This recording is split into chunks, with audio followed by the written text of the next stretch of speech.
This is C-SPAN's Afterwards podcast. This week, DePaul University's Kelly Pope discusses her book, Fool Me Once: Scams, Stories, and Secrets from the Trillion-Dollar Fraud Industry.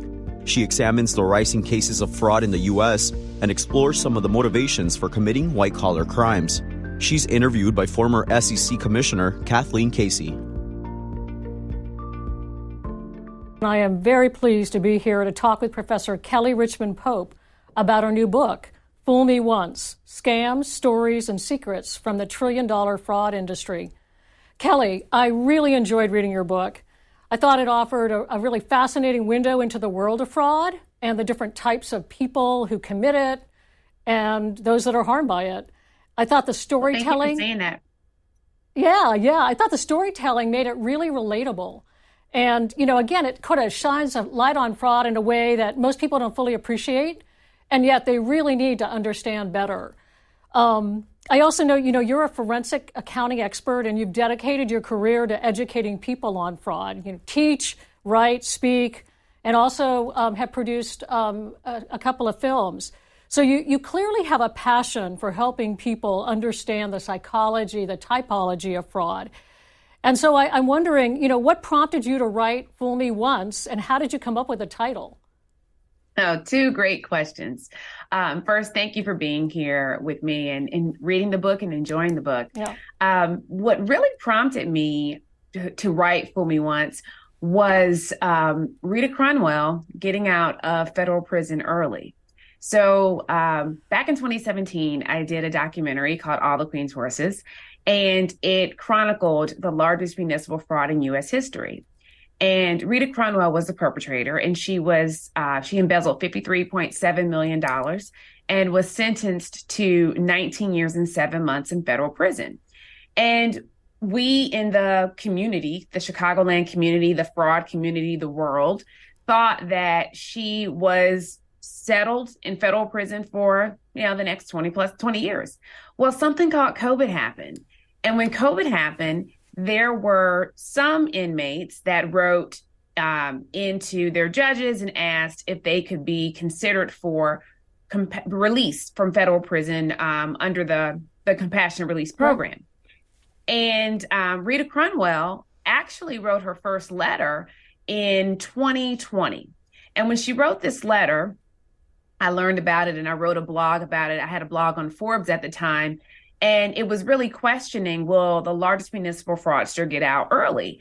And this question was maybe, who knows, maybe. Now, we know that in the federal system, you serve 85% of your time. So the likelihood of someone getting sentenced to almost 20 years and just serving half of that in the federal system really doesn't happen. So I never thought that she would get out early. Yeah. And so one of the criteria that needed to be satisfied was that she needed to have served at least 50% of her sentence. Well, in 2020, she hadn't done that. So that's why she was writing the letter. She had satisfied some of the other criteria, but the 50% sentencing or serving 50% of her sentence, she had not done yet. Well, fast forward to 2020, and there were rumors. People were texting me from Dixon saying, did you hear that Rita's going to get out early? And I was like, oh, no, she's not going to get out. Of course not. I mean, this is the largest municipal fraudster in U.S. history. Of course, she's not going to do a little over half. Of course, that just would not send a good message. Well, she got out. And when she got out, I was shocked. And people started asking me, hey, Kelly, are you going to do another documentary? And I was like, absolutely not. But I felt like there was something that I wanted to say. And I knew I wasn't going to do another film, but there was a message that I wanted to share and look a little bit deeper. So I put my thoughts to my laptop and I started writing. So that is how Fool Me Once was born. Well, I've got to...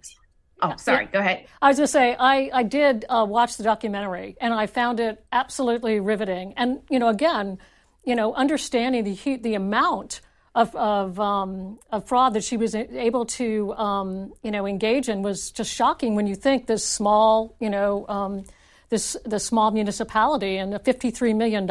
Again, it's over 20 years, right? But just the scale of it.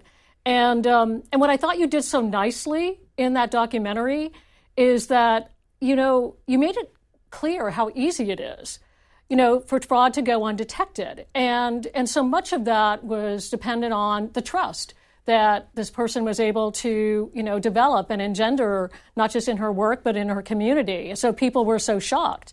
So I really thought it was really nicely done. And you also did it in a way where you humanized it. So, again, you think about fraudsters and you think about them in a really sort of calculating way. But I think, again, I want to talk a little bit more about how you do this in your book.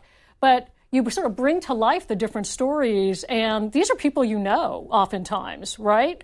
They're your friends, your neighbors, your colleagues at work. So again, congratulations on that. I really thought that was a fantastic documentary.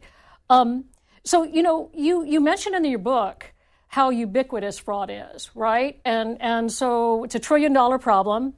What is the danger that fraud is viewed as a business as usual, in our society, and we become so desensitized to it?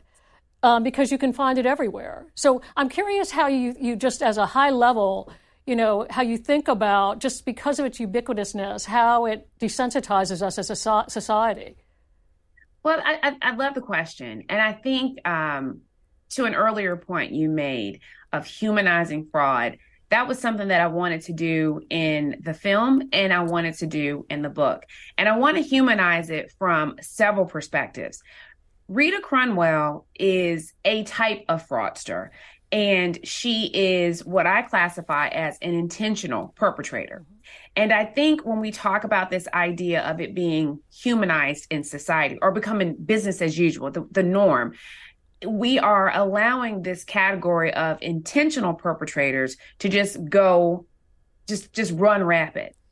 And I think one of the conversations that I wanted to have in the book and really open up is that everyone is not like Rita. There are other kinds of perpetrators that don't necessarily steal because of greed or steal for greed.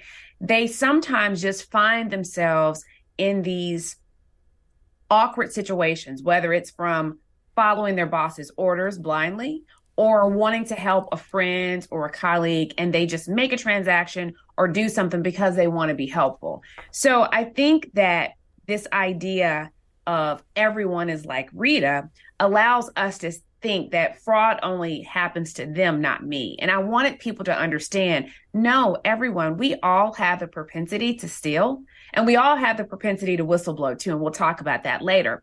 But I wanted it to feel more universal. One of the things that I did highlight, and as you brought to light, is it was easy for Rita to steal the money from Dixon, Illinois. A lot of frauds are very, very simple.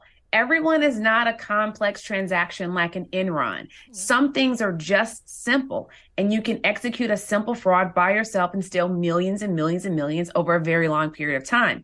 So that was the message that the documentary, I hope, shared to many, because fraud can be simple. A comment that I loved, that I was reading, a research article that I'm just going to steal and credit the authors, is that fraud does not happen in a vacuum. It happens in a village. And so there's tons of reasons why it happens. And so I hope that through the storytelling, through the book, people are able to see the village, everybody that either turned a blind eye or just didn't put the proper internal controls in place or didn't pay attention to the red flags that allowed it to perpetuate. Yeah, and I thought that was really well done. And you, as you highlighted, you sort of create these categories, right, for perpetrators, prey, and then whistleblowers. Those are your three main categories. And then within them, you go in and then you further refine the kinds of people. So whether they're intentional, accidental, or righteous. And then similarly for prey and whistleblowers. And so when I think about that, I'm just wondering, as you were writing the book, given all the experiences that you've had, all of the people that you met, all of the different kinds of fraud and fraudsters that you've seen, how you came up with those subcategories, right? And defining between like intentional, accidental, or bystanders and organizational targets, Sure. And then specifically on whistleblowers in particular, because I thought that was really an important distinctions between how you thought about whistleblowers. Can you talk a little bit more about that? Absolutely. First it was, I'll start with the perpetrator section. And first it was this idea of a self-reflection of my emotions. When I have invited someone to class or I have reached out to someone to do an interview, I noticed that I had these different reactions to some of the offenders that I'm talking to. Some of them I was really angered by.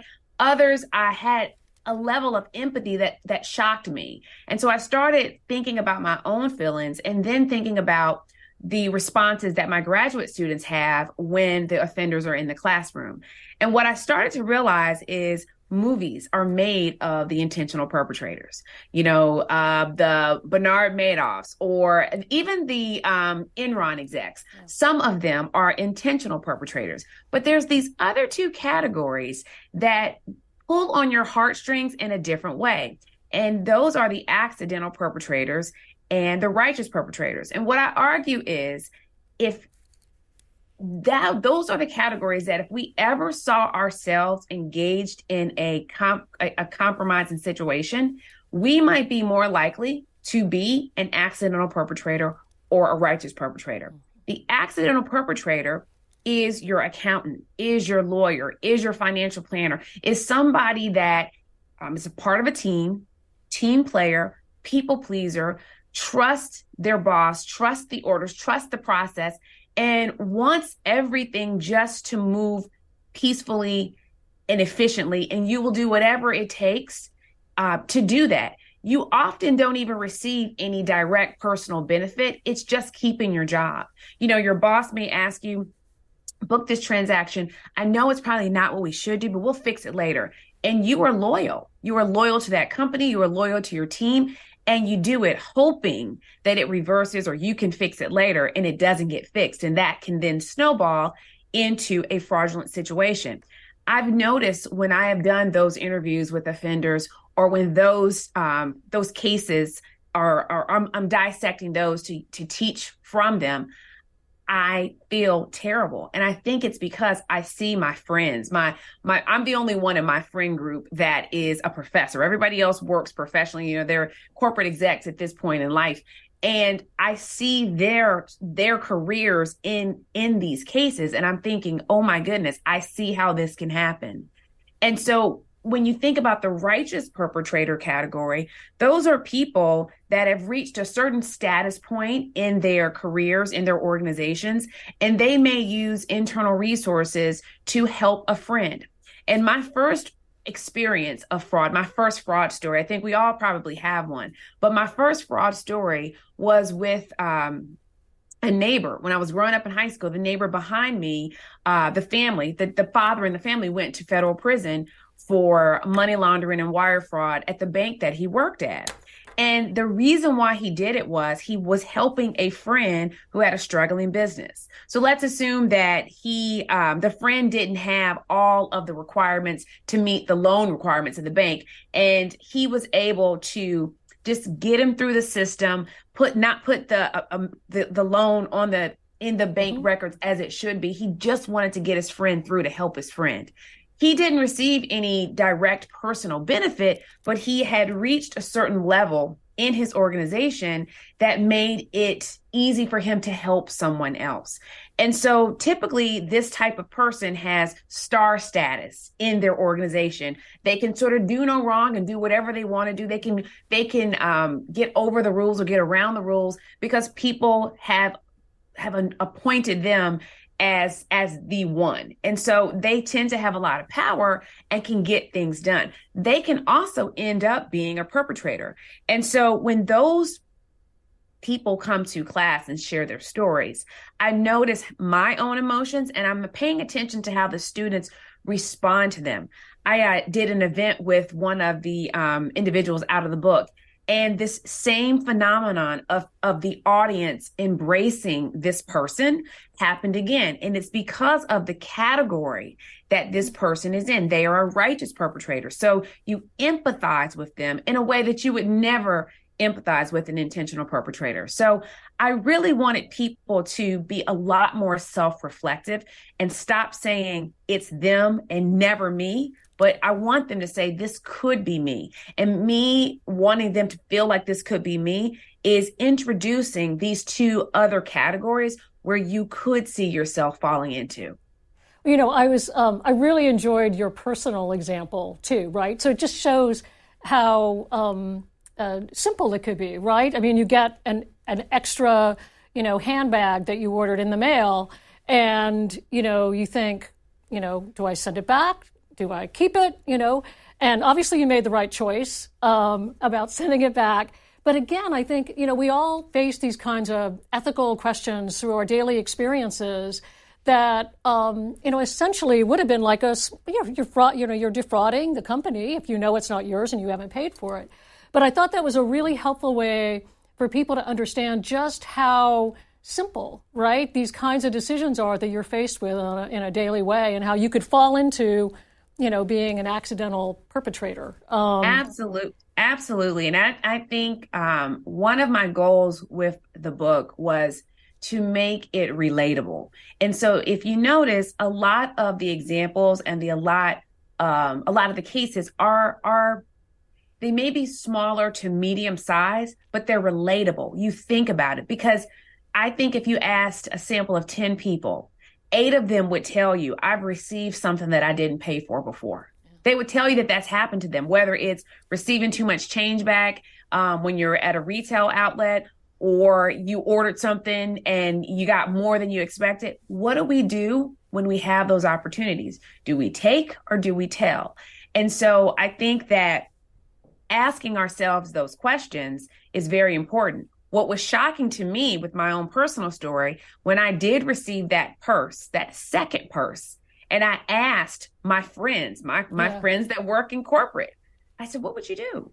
They're like, you should keep the purse and sell it. It's not your fault. You didn't ask for a second purse. It's their fault.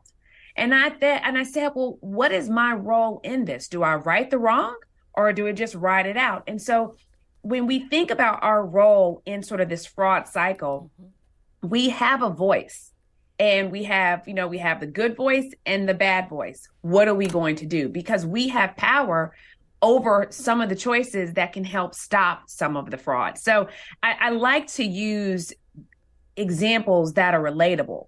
I think a lot of times what we do in our fraud training and even in our conversations, we focus on the big cases.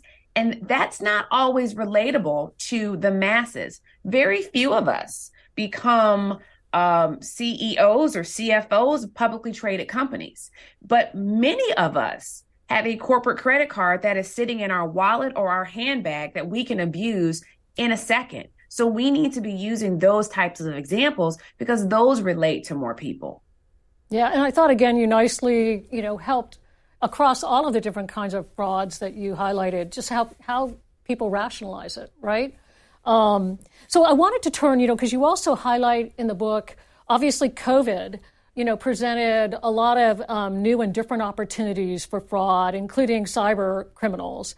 And I'm just wondering, when you think of, and this is sort of getting to sort of, what we think about the traditional fraudster, when you think of the scale of the fraud under the CARES Act, in particular the PPP program, we're not just talking about serial fraudsters here, right? I mean, we're talking about, neighbors, small businesses, et cetera, that you wouldn't have normally thought that they would have had the opportunity to engage in this fraud. And I'm just trying to understand, how concerned should we be, in your mind, about the willingness of so many people to sort of improperly take advantage of these programs? And, is it just because it was too easy and they didn't think that it was free money? What contributes to, people that normally wouldn't have found themselves in undertaking, so essentially, defrauding the government to do that? I think that we should all be very concerned about what COVID brought out in the fraud environment. because as you said, it introduced a whole new profile of a white collar criminal that we never thought of. We never really thought of entrepreneurs, nurses, pharmacists, chiropractors being white collar felons. We never thought about them because there's so many studies in the research that profile what a white collar felon looks like. Never was it the person that has a pizzeria in a strip mall. And so what I think that showed us is a vulnerability that's in our system that we really didn't think that we had, because we always said it's them. It's those career criminals. It's those organized criminal rings that are waiting for an opportunity. But what COVID showed us is it's all of us. All of us saw an opportunity and said, the government is helping businesses quicker. They've relaxed some of the rules that they had before. Maybe, just maybe, I'll try it out. And the likelihood of me getting caught is probably lower, so I'm going to try it out. That should be concerning, that so many of us that would never consider ourselves a white collar felon or doing anything unethical tried it out. And so I think that I was shocked. I mean, as I started reading about all the PPP loan fraud, I couldn't believe how the profile had shifted so quickly. And I think that's concerning for all of us. You know, do you think it's because people think it's victimless? Well, I do think that. I think that there's a way that we think about the government. Whether we think that there's an endless supply of money, they can just print more money if we need it. There's not a human associated with it. So let me just take. I think there's a mindset around there are no victims when it comes to the government. And we know that's not true because all of the costs somehow, some way get passed back to the consumer in some fashion, right? And so I think that we think that there are no victims. There are always victims. Always victims. Yeah.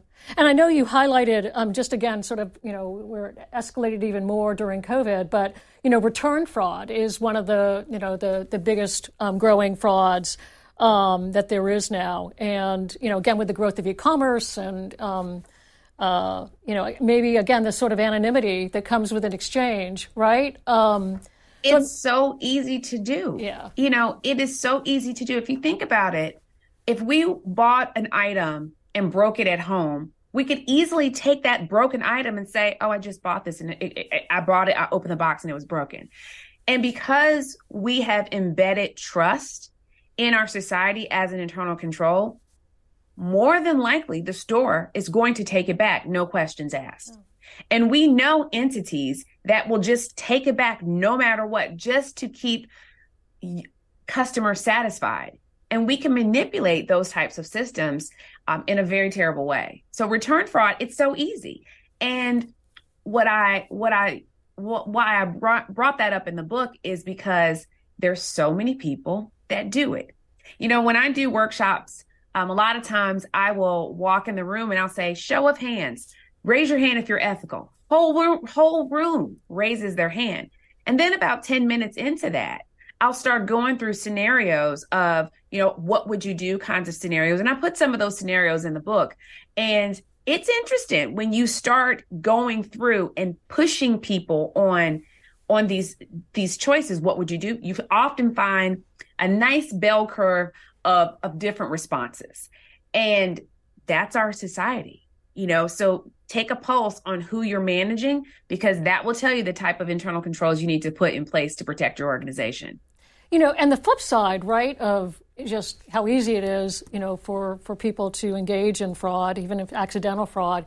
But when you think about victims, and I think you do this really nicely as well. One is there's this public perception about, whether victims they were greedy or gullible or stupid. But I think you also make it clear that all of us could easily be victims of fraud, right? We often are without even knowing about it.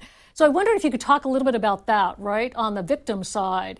And the different, you talk about innocent bystanders, which most of us would be, and then the organizational targets, right, where you're going after an organization, a company, a nonprofit. Can you talk a little bit more about that? Sure. So midpoint in the book, I break down prey victims into two components, into innocent bystanders and organizational targets. And these two groups were, again, inspired by my work on the documentary and the Dixon fraud, because the residents of Dixon were innocent bystanders. They went, they cast their vote, they picked a mayor, the mayor hired a city comptroller, and the residents really didn't know what was happening. You know, they thought they were safe with everybody that was in office. They didn't know. And the innocent bystander category is something that I wanted to call out, because there are some things that we have no control over, and we need to recognize that, because every victim is not gullible. If you drank water today, you have, unless you did a test to make sure that water was okay for you to drink, you trusted that everything pure was in the water that you just consumed. If you live in a community and you went outside and you inhaled and exhaled air, you assume that it's not polluted.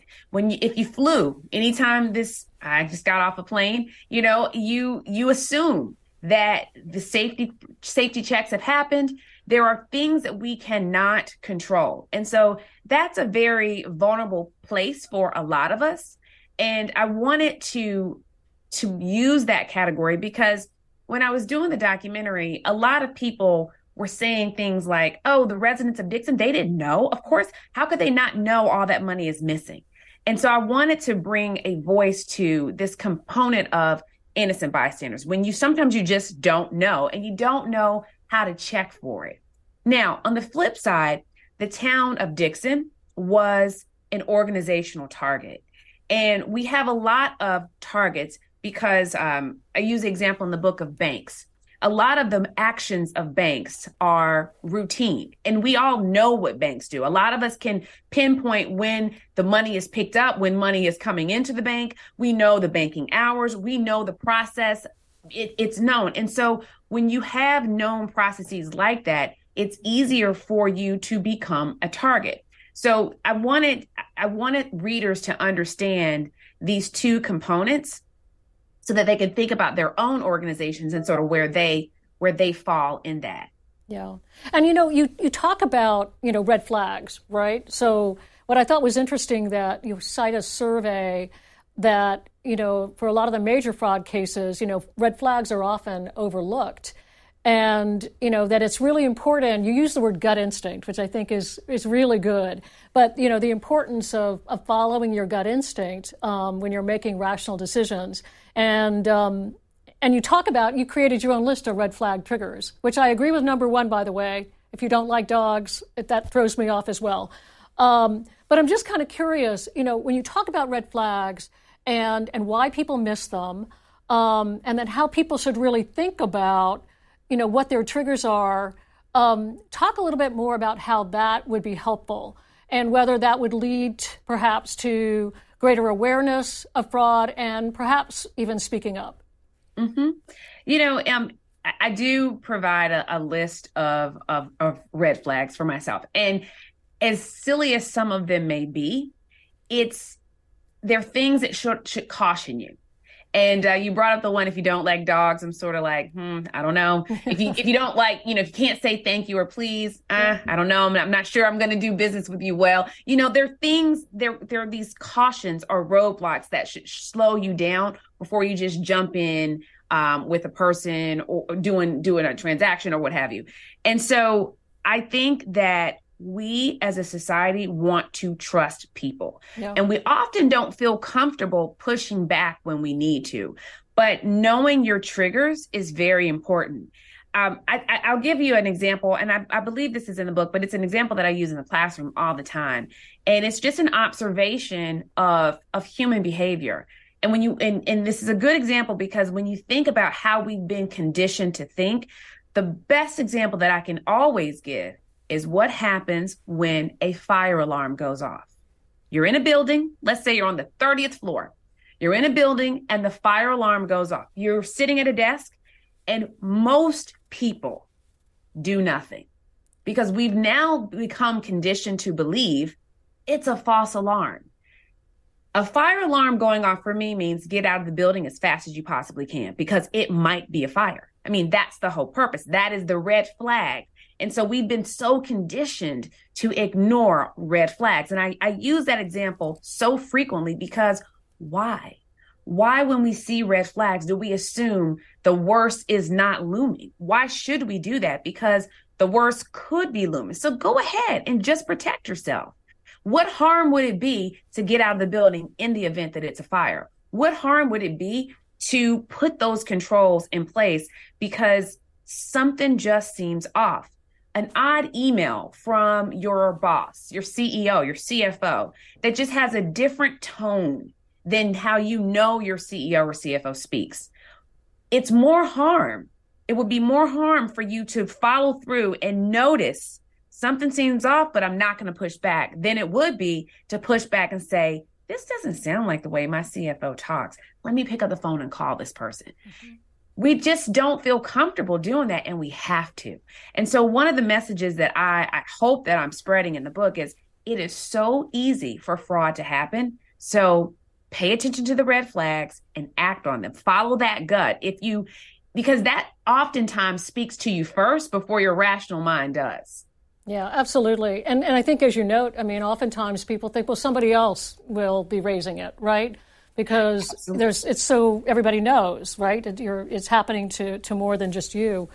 So you're relying on somebody else to and everybody might know. Yeah. Everybody might know. But the question is everybody going to speak? Right. You know, I talk about another personal scenario that happened in the book.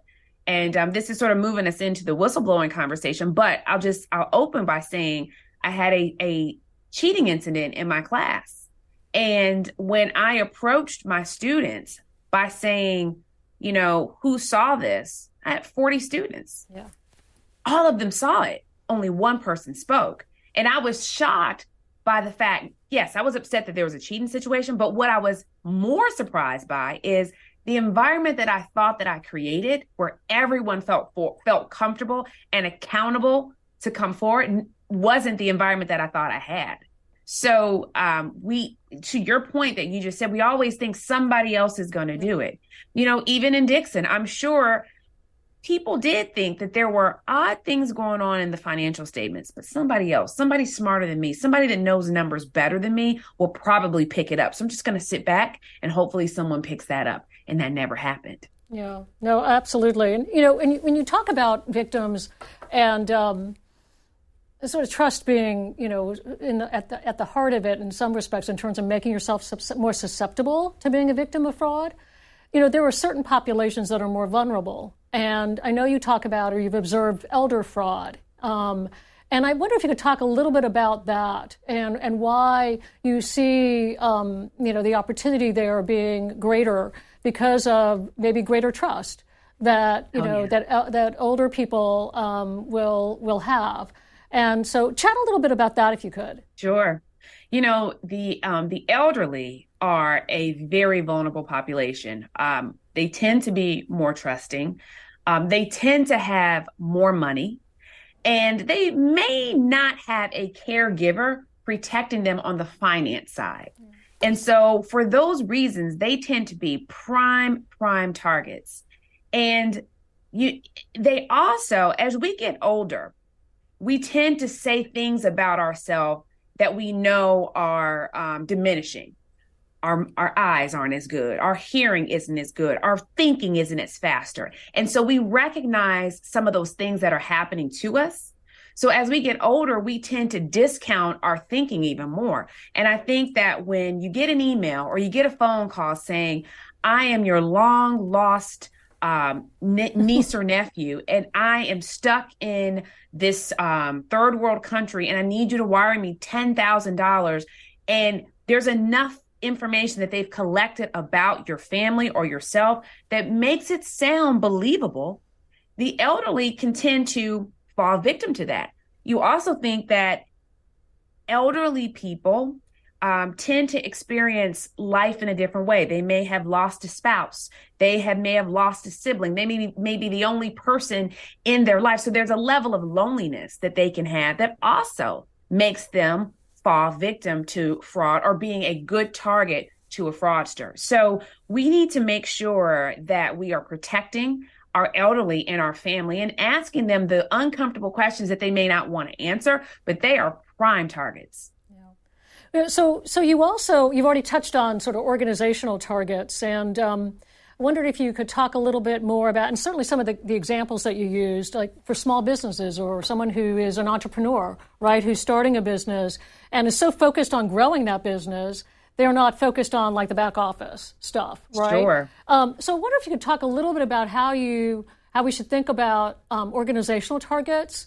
And, what organizations should do, some of the things that they should do to minimize the likelihood that they might be a victim of fraud. Sure. Well, I in the book, I talk about some entrepreneurs who were victims. And I think that we also live in a society where we don't always feel comfortable talking about money. And we don't feel comfortable.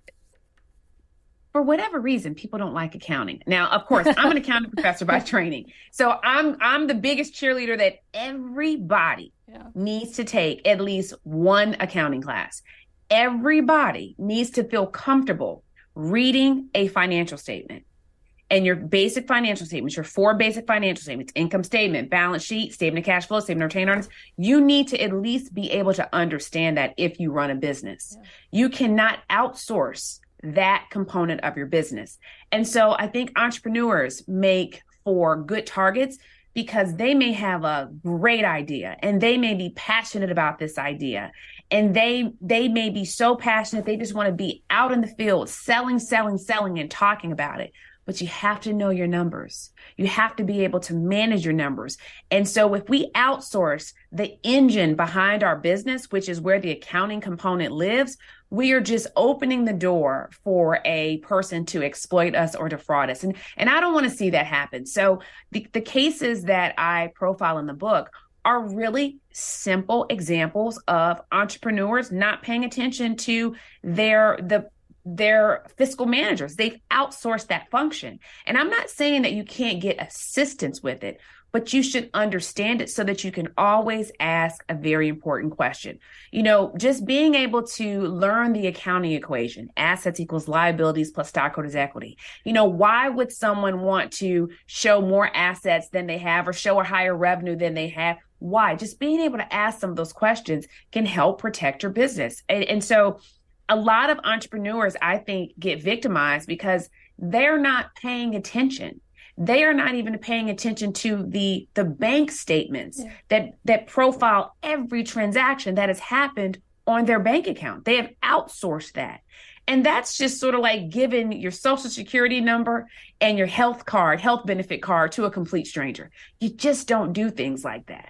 Yeah, I think you had mentioned in one of the examples, it would have been as easy as just opening the mail, right? That would have allowed them to identify the fraud earlier.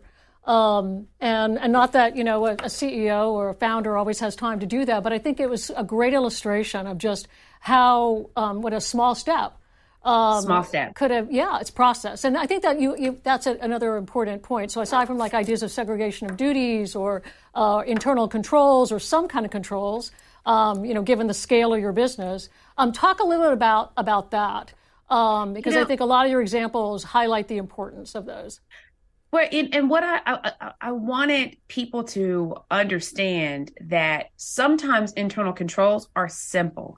Just paying attention, just opening the mail, just knowing that your eye is on the inflows and outflows of cash for your business is important. Paying attention to how many people were issued a corporate credit card is important. Paying attention when someone departs from your business, that card has been terminated is important. Paying attention to who has access to terminate those cards is important. And so it's some of these little things that we overlook. And so I hope that that's the message when people read that, they read that message and they're self-reflective.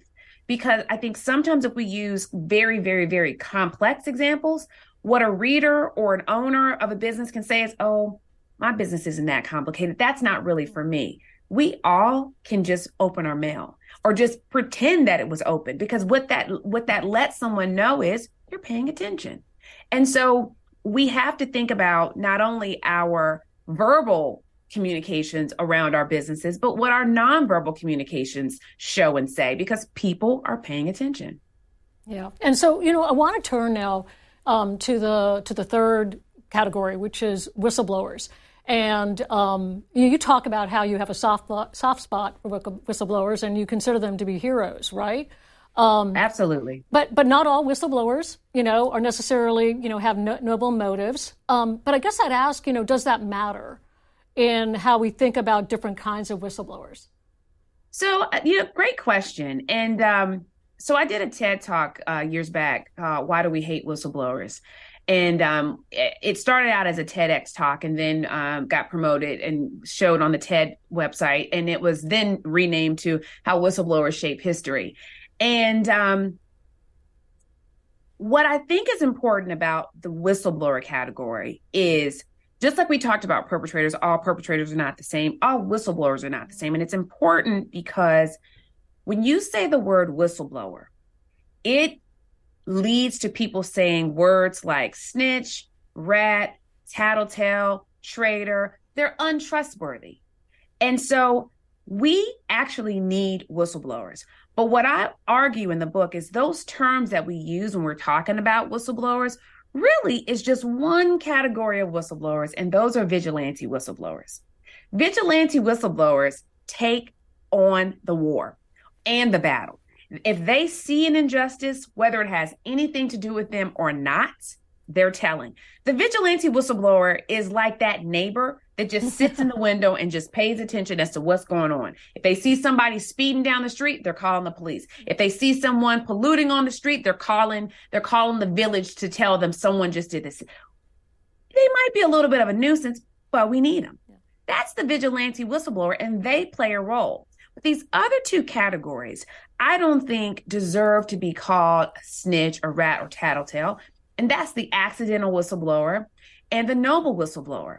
And so the accidental whistleblower category was really inspired by Kathy Swanson. And Kathy Swanson was the whistleblower for my documentary, All the Queen's Horses. She is the one who discovered the $53.7 million fraud that was being committed by her boss. She is that person. She is not the person that thought her boss was stealing. And so let me launch this internal investigation and figure out all these things that were going on. And then I'm going to present all these findings to the mayor.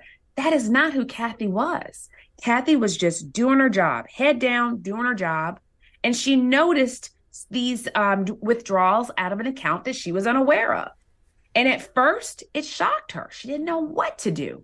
After a few days, she then alerted her superior, which was the late Mayor Burke, and then that's how the investigation launched. Notice that I didn't say Kathy was suspicious and launched her own investigation. That's not what she did. She stumbled upon this. Kathy and people like Kathy don't even necessarily identify as a whistleblower in the general sense. They're not, I'm going to see it. If I see it, I'm going to say it. That's not who she was. She just sort of stumbled upon it. The noble whistleblower is a sort of a subset of the accidental category, but the noble whistleblower is a person that is among a team, and their team has decided to either turn a blind eye to something or they're engaged in something unethical. And that noble whistleblower steps outside of the group and blows the whistle. And they too don't always identify as a whistleblower because they are following what they know to be correct. Their team has the problem, not them. And so when they step outside of that group, they face being bullied, being demoted, maybe even death threats, because they've stepped outside of the team to speak up. And when you do that, you're sort of shedding light to the bad behavior of others, and the others don't like that. The noble whistleblower, very similar to the accidental whistleblower, doesn't even identify as a whistleblower because they're saying, I'm a safety patrol inspector. Isn't my job to inspect and to make sure we've met our certain safety protocols? If we haven't, am I now a whistleblower because I'm just doing my job? No, they shouldn't be. So what I wanted to do in creating these categories is to really change the narrative as much as I could around this concept of those that speak up, because we need all of them. We need all of these different categories, but maybe if we can understand the roles of this accidental and this noble category, maybe we'll lessen up on our negative connotations around the word whistleblower. And so it's a really good point. And I struggle a little bit too in terms of understanding the difference between sort of speaking up, right, which you want to encourage in your organizations, and being a whistleblower. So how do you think about that line between, being a whistleblower and just sort of doing what you're supposed to do when you're an organization and you're reporting, what you see as being, possibly problematic? Yeah, I think it is a fine line, and I appreciate you bringing that point up, because I think speaking up is the first step. When no one is listening and you keep speaking, then you become a whistleblower. Because there is a stage, and I think the first stage of it is finding your voice and speaking up. Hopefully you have a sponsor, an advocate within your organization that you can speak to, but it's when you're not listened to and the behavior that you're speaking up about still goes on and you haven't been able to stop it and you still keep going forward, then I think you cross over into this whistleblower status. And that's when it can get a little bit harder. Yeah. Something else about, I think, the vigilante whistleblower in comparison to the other two categories, the vigilante knows what they're getting themselves into. They are ready for the fight. They know that they may get demoted. They know that they may lose friends. They know what is coming. It's those other two categories that are completely shocked when those things happen to them. But the vigilante, they're ready for it. And that's their whole point. They not that they look for it, it's just they're ready for it when it presents itself. So again, it sort of highlights the importance of companies obviously having an environment that supports speaking up and having different channels of reporting. So whether or not they feel comfortable in reporting, up through the chain or anonymously, right? So I wonder if you could talk a little bit about, what more you think companies should be doing, and sure. Are there any reasons why companies don't do this? Because it would be so important. Yeah. I'll start with your second question first. I think that companies don't do it because there's a reputational risk when you come forward with these types of things. But this is why I'm a strong proponent of setting sound internal whistleblowing policies that everybody knows works. And so I am never saying go to the press, go outside of your organization. That's not what I'm saying. Hopefully, you have created an environment where people can report internally and something happens. And this type of reporting is encouraged and celebrated and rewarded when it happens. I think when we don't do those things, people aren't going to come forward when they see something. So we want to make sure that we are creating the environment that people feel comfortable. The example that I gave you before about the cheating incident that happened in my class, I thought that I created this environment where all students would come forward. Well, as I reflect back on when that happened, I only talked about it and the importance of if you see something wrong in the class, say something. I only said it once. Yeah. And I probably should have said it routinely, maybe monthly, maybe before every exam, maybe even saying, hey, if you ever see something, you can use this Google number to just report anonymously and you don't have to attach your name to it. Maybe I didn't even create a mechanism. I just said it and moved on. So how can I really think that I set an environment by just saying it once? So let me do a better job of making sure that that future whistleblower in my class feels protected if they do come forward. I also think that it's tough providing anonymity, because if the allegation is strong enough and severe enough, at some point your identity may need to be revealed to a few. So confidentiality, I think, is something that I think we need to talk a little bit more of, because we can't always promise absolute anonymity. Yeah. I know that you wrote a piece in Forbes, talking about how educators can help encourage more millennials to become whistleblowers, right? And I'm just wondering what prompted that? And did you have any concerns about whether or not people would be motivated to become whistleblowers? Sure. What prompted that was the Wells Fargo scandal. And that was when we were reading that you had 5,000 employees that opened fraudulent bank accounts in order so they could meet sales numbers. And when that story came to light, I said to and then the whistleblowers were fired. Yeah. That was the piece. And when that story and that case was going on, I said to myself, how do I teach future business professionals to come forward when they see something, if when they come forward, their organization is going to fire them? That's a very tough message as an educator. So I wrote this piece about what do we tell students? What do you know, companies, organizations, how can you help me? Help me help you. How can you help me help these up and coming business leaders if you're not setting your structure to support them when they see something? So that was really what prompted the Forbes blog. I was confused. I mean, I was really literally reaching out to ask for assistance.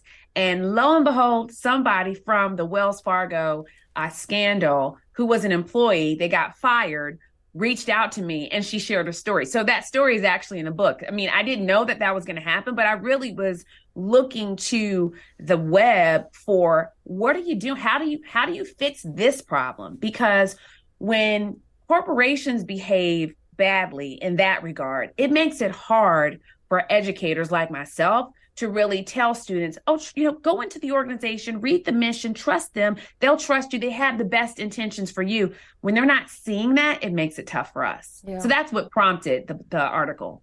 Yeah, no, and again, I think it's a really, really important point, especially when you think about the careers that some of your students may be going into and, the pressures that they may be under, right? Whether they're CFOs or whether they're controllers or chief accountants, those kinds of finance roles can really put you under a lot of pressure, especially when the economy is not doing well and then the company's trying to do well. That's when you see these upticks, right, in potential financial accounting manipulation or absolutely, tricks. So, I wanted to sort of step back a little bit and, again, as an educator, you're a lecturer on fraud all over the world. So you probably have one of the keenest views, right, on how people generally, and as you just mentioned, sort of future business leaders, the younger generation in particular, thinks about these issues. And if I were to step back, should I be encouraged or worried? Do we have more perps or prey or whistleblowers coming up the track? It's funny you asked that. So one of the things that I did is I created a fraud experience, sort of a game, an interactive game. Yeah.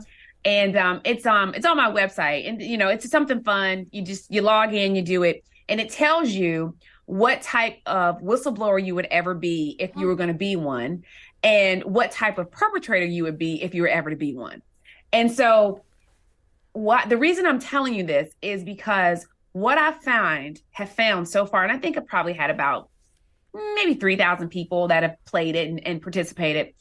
I am finding on the perpetrator side that I am seeing more accidental perpetrators and righteous perpetrators. Yeah. And yes, we're using the word perpetrator in here, but let me say why I find that more encouraging.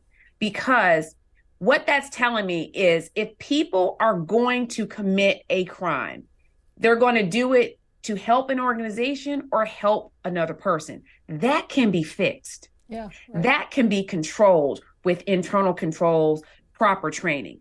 If everybody was falling into the intentional perpetrator category, I tell you we have a problem. Yeah. I'm not seeing that. Yeah. On the whistleblower side, what I am seeing is sort of a cross between all three, which is good because we need all types. Now, although we may not want to deal with vigilante whistleblowers, they're the tough ones. You want a few of them in your organization. You want a few of them on your team because they have your back. They read the ethics policy. They read the conflict of interest statement and they know it inside and out. And they're the ones that are making sure everybody else follows it. You want a few of them. You don't only, having a few accidental whistleblowers in the midst, that's okay. But do we want a ton of people that just stumble upon something? Maybe not. Now, the noble whistleblowers, they're good. They're very similar to our vigilantes too, in a way, because they are the people that are going to speak up if everybody else is doing wrong, if they're a part of that team. So you can see the value in all of them. Yeah. No, I mean, and I will be encouraged then from what you are finding, as you said. So what is next? You've done this book, you're speaking, you're teaching, you've done a documentary. I'm curious if you're going to do any more films. What's next for you? I don't know. This is the first time where I am, and I don't know. The book was probably one of the last projects I felt like I needed to do. So I don't know what's next. Is there another fraud film in me? Maybe, but I don't know right now. So to be determined. Yeah. Well, I will just tell you that I very much look forward to following what you do next. If you do another documentary, I absolutely will watch it, and I encourage all of the listeners and viewers to take a look at All the Queen's Horses, which is just a fabulous documentary. It's been so great to talk to you, Kelly. I want to thank C-SPAN as well. I think that you have a fantastic book. I think a lot of people would benefit from reading it. So I hope that many, many people will read Fool Me Once, and hopefully they won't be fooled twice. So thanks again. It's been a pleasure. Thank you so much. Thanks for listening to this week's Afterwards podcast. If you enjoyed this podcast, listen to C-SPAN's podcast about books. Learn about the latest nonfiction books and best-selling authors. In each episode, we report on bestsellers lists and book reviews from around the country. You'll also hear authors talking about their latest books and insider interviews with nonfiction book publishing industry experts.